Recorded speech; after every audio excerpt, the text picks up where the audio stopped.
बहुत समय पहले की बात है। किसी नगरी में एक युवक रहा करता था। वह युवक बहुत ही शर्मिला था। वह इतना शर्मिला था कि जब भी उसके सामने कोई नया व्यक्ति आ खड़ा होता तो वह उससे बात तक नहीं करता था। यहां तक कि जिन्हें वह जानता था, पहचानता था, उनसे भी बात करने में उसे बहुत शर्म आया करती थी। वह उनसे भी ठीक से बात नहीं कर पाता था और अपनी इस समस्या के कारण वह खुद ही बहुत परेशान रहता था, क्योंकि वह अपने जीवन में कुछ कर ही नहीं पा रहा था। धीरे धीरे समय बीतता गया और समय बीतने के साथ साथ उस युवक की शर्म आने की आदत भी बढ़ती चली गई, जिस कारण वह अत्यधिक निराश रहने लगा, परेशान रहने लगा, चिंतित रहने लगा। उसे यह समझ नहीं आ रहा था कि वह अपनी इस समस्या से किस तरह से छुटकारा पाए। उसके घर वाले भी अब उसकी इस समस्या को लेकर बहुत चिंतित रहने लगे थे। वे सोचते थे, इसका क्या होगा, यह अपने जीवन में कुछ कर पाएगा भी या नहीं। जब भी वह कहीं काम के लिए जाता तो लोग उसके इस सीधेपन का फायदा उठाते, उसे परेशान करते। वह कुछ ज्यादा कह नहीं पाता था, जिस कारण उसे कोई कुछ भी कह देता और वहां से चला जाता।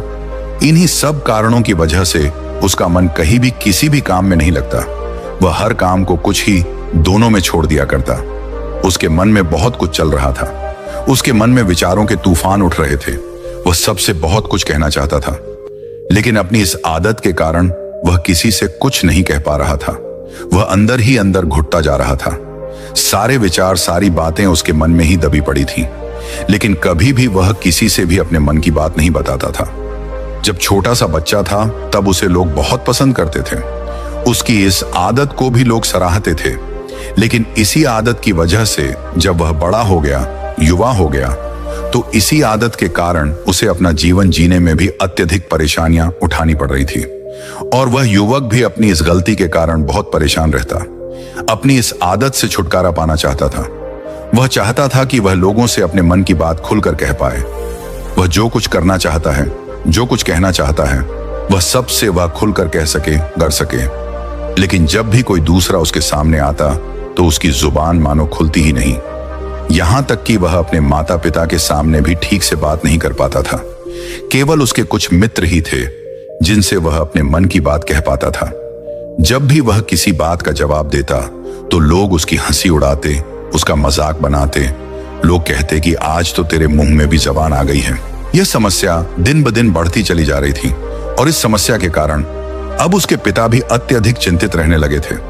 वह चाहते थे कि उनका बेटा भी दूसरों के सामने अपने मन की बात रख सके, लेकिन एक दिन जब अपने उस बेटे को दूसरों के सामने शर्मिंदा होता हुआ देख रहे थे, तभी उन्हें बहुत क्रोध आया और वह अपने बेटे को खरी खोटी सुनाने लगे।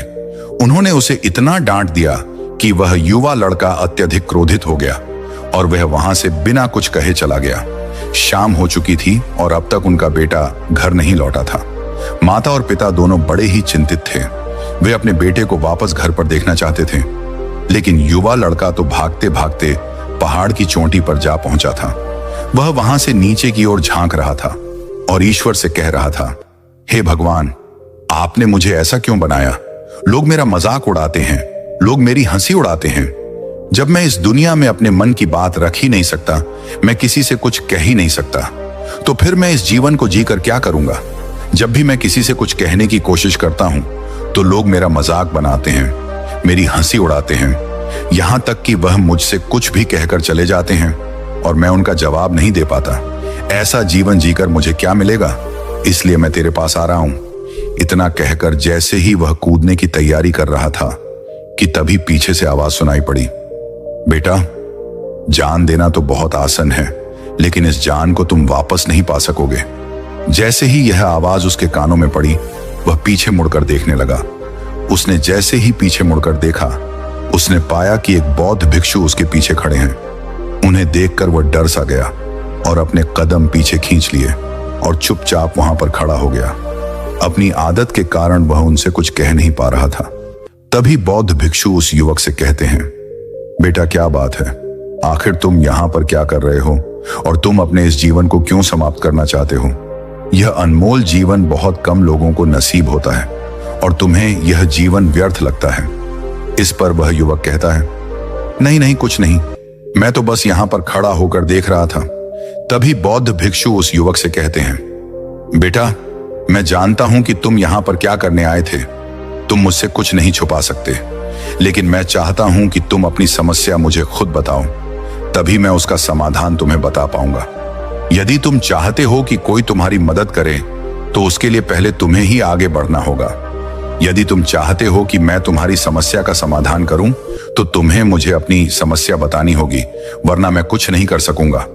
उन बौद्ध भिक्षु की यह बात सुनकर वह युवक कहता है, नहीं, मैं ठीक हूं, मैं सच कह रहा हूं। उस युवक की यह बात सुनकर बौद्ध भिक्षु उस युवक से कहते हैं, ठीक है बेटा, यदि तुम नहीं चाहते कि मैं तुम्हारी मदद करूं, तो कोई बात नहीं, मैं तुम्हारी बात पर विश्वास कर लेता हूं।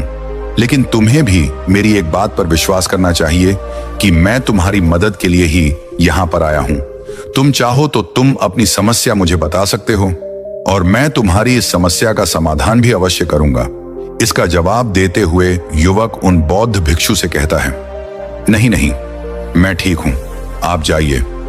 इस पर वह बौद्ध भिक्षु उस युवक से कहते हैं, ठीक है बेटा, यदि तुम चाहते हो कि मैं यहां से चला जाऊं, तो मैं यहां से चला जाता हूं। लेकिन मेरी एक बात याद रखना, मेरे जाने के बाद मैं तुम्हारी कोई मदद नहीं कर पाऊंगा, और हो सकता है कि तुम्हारी मदद के लिए कोई और आगे भी ना आए। इतना कहकर बौद्ध भिक्षु पीछे की ओर मुड़े और अपने मार्ग में आगे बढ़ने लगे। वो युवक वहीं पर खड़ा होकर यह सब देख रहा था।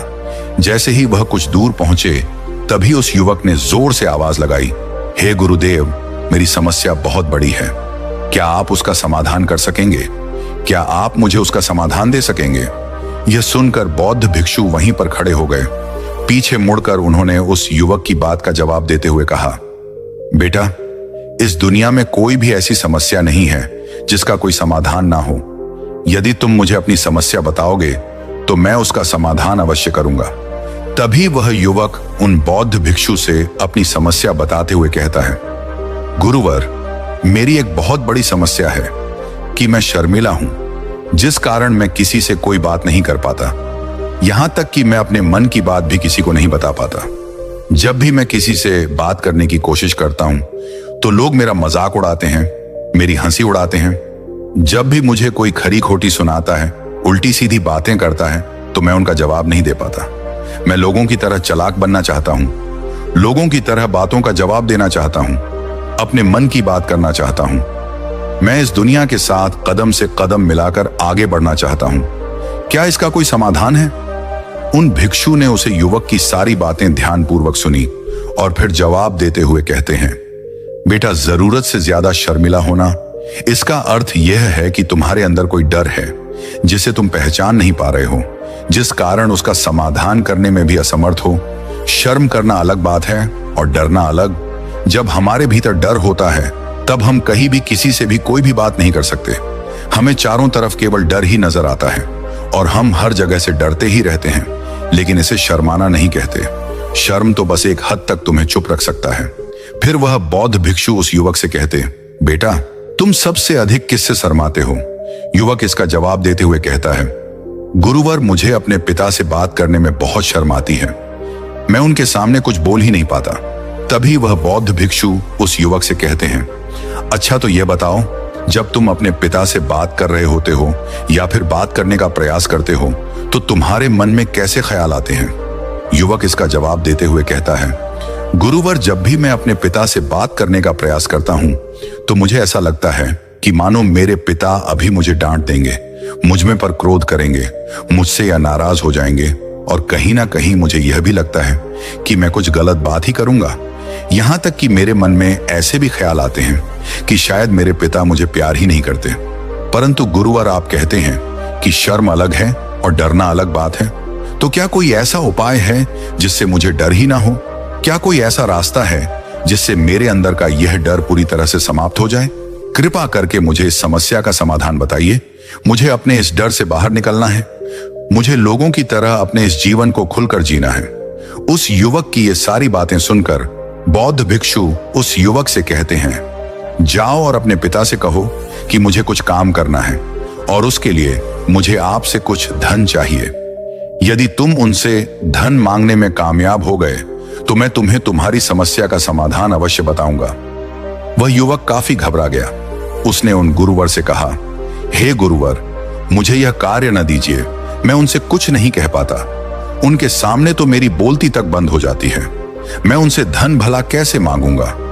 यह बात सुनकर बौद्ध भिक्षु उस युवक से कहते हैं, तब तो तुम्हारी समस्या का कोई भी समाधान नहीं है और ना ही तुम कभी भी अपने जीवन को खुलकर जी पाओगे। यह बात सुनकर युवक उन भिक्षु से कहता है, गुरुवर ऐसा ना कहें, कृपा करके मुझे कोई और कार्य बताइए। कोई ऐसा कार्य जिससे मेरे अंदर का डर पूरी तरह से समाप्त हो जाए। कोई ऐसा समाधान बताइए। इसका जवाब देते हुए वह बौद्ध भिक्षु युवक से कहते हैं, बेटा, यदि तुम्हें अपने अंदर के डर को समाप्त करना है तो पहले तुम्हें मेरा यह कार्य करना होगा जो मैंने तुम्हें कहा है। वह युवक घबराकर काफी देर सोच विचार करने के बाद उन गुरुवर से कहता है, ठीक है, यदि आप चाहते हैं कि मैं इस कार्य को करूं तो मैं इसे करने का पूरा प्रयास करूंगा। इतना कहकर वह युवक अपने घर लौट जाता है। उसे देखकर उसके माता पिता बहुत खुश हो जाते हैं और वह युवक अपने पिता से डरते डरते कहता है, पिताजी, मुझे आपसे कुछ बात कहनी है। इस पर उसके पिता कहते हैं, बोलो क्या बात है? युवक आगे कहता है, पिताजी, मैं कुछ काम करना चाहता हूं और उसके लिए मुझे आपसे कुछ धन चाहिए। क्या आप मुझे कुछ धन दे सकते हैं? इतना सुनकर उस युवक के पिता ने उसकी ओर ध्यान से देखा। काफी देर देखने के बाद वह खुशी से झूम उठे और तुरंत ही उन्होंने कुछ धन अपने पुत्र के हाथों पर रख दिया और कहने लगे, बेटा, इतना धन काफी है कि तुम्हें और चाहिए? इसके जवाब में वह युवक अपने पिता से कहता है, नहीं नहीं पिताजी, इतना काफी है, मैं इतने से काम चला लूंगा। वह युवक उस धन को लेकर तुरंत दौड़ा दौड़ा उन बौद्ध भिक्षु के पास लौटा और जो धन उसने अपने हाथों में ले रखा था उसे दिखाते हुए वह कहता है, गुरुवर, जैसा आपने कहा था, मैं धन लेकर आपके पास आ चुका हूं। मैंने अपने पिता से धन मांग लिया है। अब मुझे आप मेरी समस्या का समाधान बताओ। तभी बौद्ध भिक्षु उस युवक से कहते हैं, अरे इतनी जल्दी क्या है? अभी तो तुम्हें मेरे लिए एक और काम करना है, तभी मैं तुम्हें तुम्हारी समस्या का समाधान अवश्य बताऊंगा। और यदि तुम मेरे लिए इस कार्य को नहीं पूरा कर सके तो मैं तुम्हें कभी भी तुम्हारी समस्या का समाधान नहीं बताने वाला।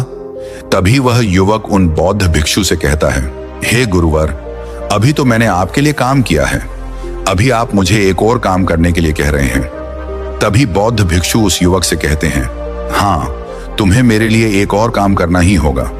वह युवक एक बार फिर से काफी देर सोच विचार कर उन बौद्ध भिक्षु से कहता है, अच्छा ठीक है, बताइए अब मुझे क्या करना है? इसके जवाब में बौद्ध भिक्षु उस युवक से कहते हैं, जाओ और यह धन जो तुमने अपने पिता से मांग कर लाया है, इस धन को वापस अपने पिता को लौटा दो और साथ साथ यह भी कहना कि पिताजी, मैं अभी काम नहीं करना चाहता, लेकिन जब समय आएगा तो मैं आपसे यह धन वापस ले लूंगा और उससे अपना काम पूरा करूंगा। यह बात सुनकर युवक एक बार फिर से ऊपर से नीचे तक पूरी तरह से कांप गया और कहने लगा, गुरुवर, आप मुझे कोई और काम सौंप दीजिए, मैं उसे जरूर करूंगा। लेकिन अब यदि मैं धन लेकर उनके पास वापस गया तो वह क्या सोचेंगे मेरे बारे में?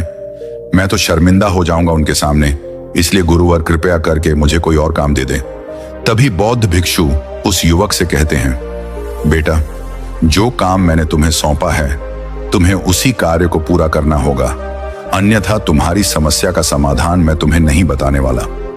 काफी देर सोच विचार करने के बाद वह उन बौद्ध भिक्षु से कहता है, ठीक है गुरुवर, मैं वापस जाता हूं और यह धन लौटाकर मैं अभी आता हूं। वह तुरंत दौड़ा दौड़ा अपने पिता के पास वापस लौटा। उसने अपने पिता से कहा, पिताजी, मैं यह धन अभी नहीं लेना चाहता, अभी यह धन आप मुझसे वापस ले लीजिए। जब मुझे कोई काम पड़ेगा तो मैं आपसे यह धन वापस ले लूंगा।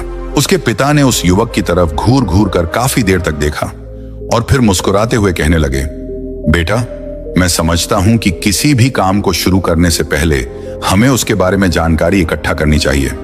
उसके बारे में समझना जरूरी है, कब, क्या, कैसे और कब तक करना है, इसके बारे में भी हमें जानकारी लेनी जरूरी है।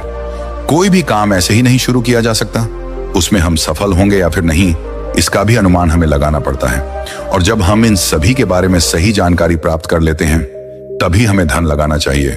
मुझे बहुत खुशी है कि तुमने यह सही निर्णय लिया है। जब तुम्हें यह समझ में आ जाए कि जो कार्य तुम करने जा रहे हो वह तुम्हारे लिए उचित है, तब तुम चाहो तो मैं तुम्हें यह धन वापस लौटा दूंगा। युवक अपने पिता से यह सारी बातें सुनकर मन ही मन बहुत प्रश्न था। उसने यह तो उम्मीद तक नहीं की थी कि उसके पिता हंसकर उसे इस तरह से सारी बातें समझाएंगे। वह मन ही मन यह सोच ही रहा था कि तभी उसके पिताजी उसके और करीब आए और अपने उस युवा बेटे को गले से लगा लिया। जैसे ही उसके पिता ने उस युवक को गले से लगाया, उसको बहुत अच्छा महसूस हुआ। उसका आत्मविश्वास, उसका हौसला और बढ़ता गया। उसके बाद युवक वापस पूर्ण गुरुवर के पास लौटा और कहने लगा, गुरुवर, जैसा आपने कहा था मैंने बिल्कुल वैसा ही किया है। मैंने धन अपने पिता को वापस कर दिया है। अब तो कृपया करके मुझे मेरी समस्या का समाधान बता दीजिए। तभी बौद्ध भिक्षु उस युवक की तरफ देखकर मुस्कुराते हैं और उस युवक से कहते हैं, बेटा इतनी जल्दी क्या है, अभी तो तुम्हें मेरे लिए एक और काम करना ही पड़ेगा। वह युवक कहता है, महाराज, आप आखिर मुझे बार बार इस तरह से काम क्यों करवा रहे हैं? क्या आपके पास मेरी समस्या का कोई समाधान नहीं है? कहीं आप मुझे बेवकूफ तो नहीं बना रहे? जिस तरह से लोग मुझे बेवकूफ बनाते हैं, क्या आप भी मेरे साथ वही तो नहीं कर रहे हैं? आपने कहा जाओ अपने पिता से पैसे मांग कर लाओ। मैंने पैसे मांग कर लाए। आपने फिर कहा जाओ ये पैसे अपने पिता को लौटा कर आओ। मैंने आपके कहे अनुसार बिल्कुल वैसा ही किया और अब आप कह रहे हैं कि मैं आपके लिए एक और काम करूं। नहीं, ये मुझसे नहीं होगा। तभी बौद्ध भिक्षु उस युवक की तरफ देखकर मुस्कुराते हैं और कहते हैं, बेटा बस यह आखिरी काम है और यह बहुत सरल भी है। तुम जैसे ही इस कार्य को पूरा करोगे, मैं तुम्हें वचन देता हूं कि मैं तुम्हारी समस्या का समाधान तुम्हें अवश्य बताऊंगा। इस पर वह युवक फिर से एक बार सोच विचार करता है और उन बौद्ध भिक्षु से कहता है, ठीक है, लेकिन यह आखिरी काम जो मैं आपके लिए करूंगा, बताइए मुझे क्या करना है। तभी बौद्ध भिक्षु एक मूर्ति निकालकर उस युवक के हाथ में थमा देते हैं। वह मूर्ति दिखने में बहुत ही साधारण सी थी, लेकिन वह बौद्ध भिक्षु उस युवक से कहते हैं, बेटा तुम्हें इसे बाजार में ले जाना है, इसे बेचना है और इसके बदले में तुम्हें 100 सोने के सिक्के लेकर आने हैं। जब तुम यह करने में सफल हो जाओगे, तभी मैं तुम्हें तुम्हारी समस्या का समाधान तुम्हें बता पाऊंगा। वह युवक उस मूर्ति को अपने हाथ में लेकर बड़े ही गौर से देखता है और उन बौद्ध भिक्षु से कहता है, हे गुरुवर, यह तो बड़ी ही साधारण सी मूर्ति लग रही है, मानो मिट्टी की बनाई गई हो। इसके लिए भला 100 सोने के सिक्के मुझे कौन देगा? कहीं आपका माथा फिर तो नहीं गया है? इसके 1 या 2 सोने के सिक्के मिल जाएं, वही बहुत है, लेकिन इसके लिए 100 सोने के सिक्के कोई नहीं देगा। तभी बौद्ध भिक्षु उस युवक से कहते हैं, बेटा मैंने जो तुम्हें काम सौंपा है, यदि तुम उसे पूरा करोगे तभी तुम्हें तुम्हारी समस्या का समाधान मिल पाएगा। अन्यथा तुम चाहो तो अपने घर लौट सकते हो, फिर से वही अपने पुराने जीवन में, जहां लोग तुम्हारा मजाक बनाते हैं, लोग तुम्हें डराते हैं, सताते हैं। मैं तुम्हें यहां अपने डर को निकालने में तुम्हारी मदद कर रहा हूं। तुम मेरा यह काम करके अपने डर को धीरे धीरे भगा पाओगे। मेरे इस काम को पूरा कर दो, तुम्हें सब समझ आ जाएगा। वह युवक उन बौद्ध भिक्षु की बात सुनकर मन ही मन यह विचार करता है कि मुझे तो मेरी समस्या का समाधान किसी भी हालत में चाहिए। जिस कारण वह उस मूर्ति को उठाकर बाजार की ओर चल पड़ता है। बाजार पहुंचकर वह एक जगह चुपचाप उस मूर्ति को लेकर खड़ा हो जाता है और इंतजार करने लगता है कि कोई आएगा और उसे उस मूर्ति के बारे में पूछेगा और तब वह उस मूर्ति के लिए 100 सोने के सिक्के की मांग करेगा। देखते ही देखते काफी समय बीत गया, लेकिन अभी तक उसके पास कोई भी व्यक्ति नहीं आया था। उसने आसपास देखा तो लोग चिल्ला चिल्ला कर अपने सामानों को बेच रहे थे, जोर जोर से आवाज लगा रहे थे। उसने भी सोचा, यदि मुझे अपनी इस मूर्ति को बेचना है तो मुझे भी जोर जोर से आवाज लगानी होगी। उस युवक ने चिल्लाना शुरू किया, लेकिन युवक इतनी जोर से नहीं चिल्ला पा रहा था। उसकी आवाज उसे खुद तक सुनाई नहीं पड़ रही थी, तो भला उसकी आवाज को दूसरे कैसे सुनते? जिस कारण उसे कोई भी व्यक्ति खरीदने के लिए तैयार नहीं था। धीरे धीरे शाम का समय हो चुका था और उस व्यक्ति को यह डर था कि कहीं वह बौद्ध भिक्षु वहां से कहीं चला ना जाए, अन्यथा उसे उसकी समस्या का समाधान कौन देगा। यह सोचकर उसने जोर जोर से आवाज लगानी शुरू की, 100 सोने के सिक्के में यह मूर्ति ले लो। उसकी आवाज सुनकर लोग उसके पास आने लगे और उससे यह सवाल करने लगे, इस मूर्ति में ऐसा क्या है जो तुम इसके लिए 100 सोने के सिक्के मांग रहे हो? इसके अंदर ऐसा कुछ तो खास होगा ही। युवक काफी देर सोच विचार कर उस व्यक्ति से कहता है, नहीं नहीं, मुझे कुछ नहीं पता, मैं तो बस यह मूर्ति यहां पर बेचने आया हूं। तभी उसमें से एक और व्यक्ति उस युवक से कहता है, अगर ऐसी बात है तो इस मूर्ति को कोई नहीं खरीदने वाला। आखिर इस मूर्ति में ऐसा क्या खास है जिसके लिए तुम सोने के सिक्के की मांग कर रहे हो? यह तो तुम्हें बताना ही पड़ेगा।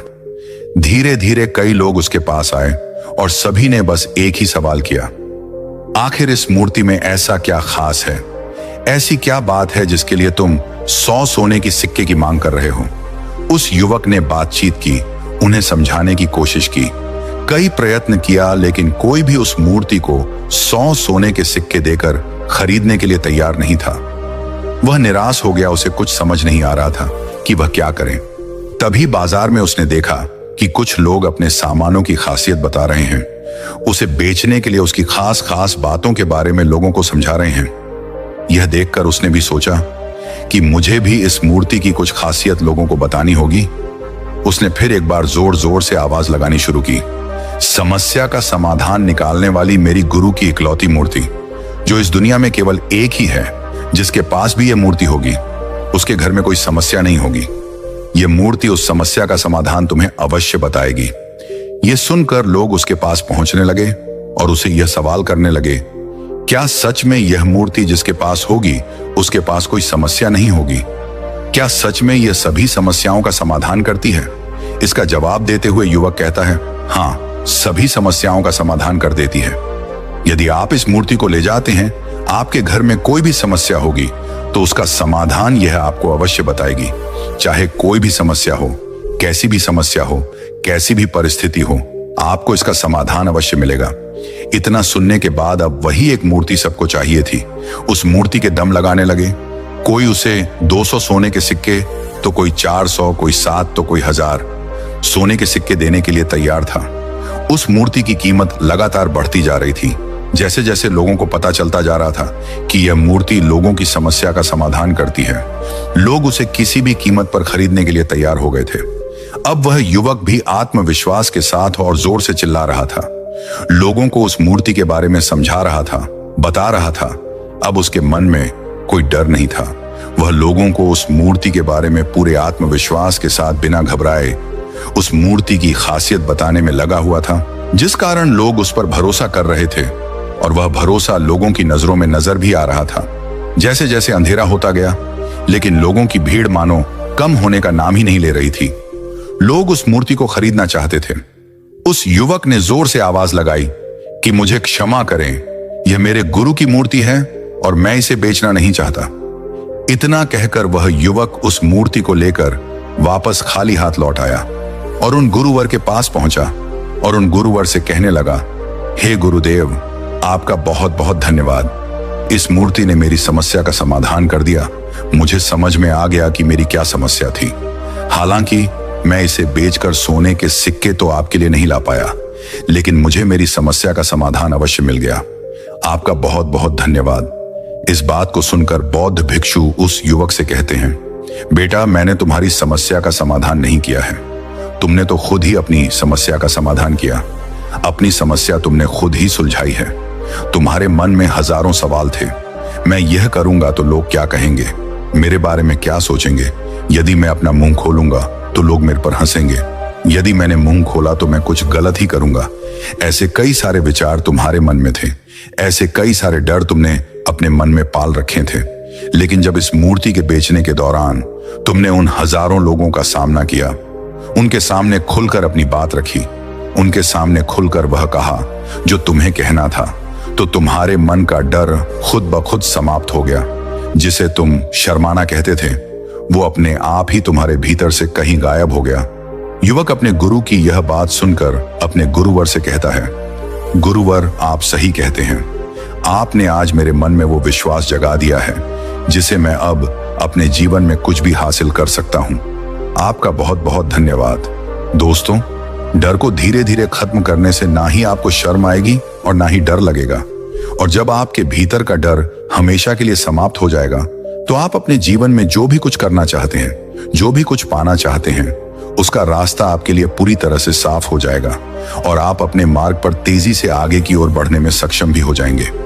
इसलिए लोग क्या कहते हैं, क्या कहेंगे, ये सब छोड़ दीजिए और खुद पर विश्वास कीजिए, क्योंकि आप ही हैं जो अपने इस डर का सामना कर सकते हैं। अगर आप किसी ऐसे व्यक्ति को जानते हैं जो हर वक्त शर्माता है या अपनी बात खुलकर लोगों के सामने नहीं रख पाता, तो ये वीडियो उनके पास शेयर करना न भूलें। दोस्तों, उम्मीद है कि आपने आज की इस वीडियो से जरूर कुछ ना कुछ सीखा होगा। तो इस वीडियो को लाइक और अपने दोस्तों के साथ शेयर करना ना भूलें। हमें ऐसे ही सपोर्ट करने के लिए चैनल को सब्सक्राइब और घंटी बटन को जरूर दबा दें। तो चलिए मिलते हैं एक और वीडियो में, तब तक के लिए अपना ख्याल रखें। धन्यवाद।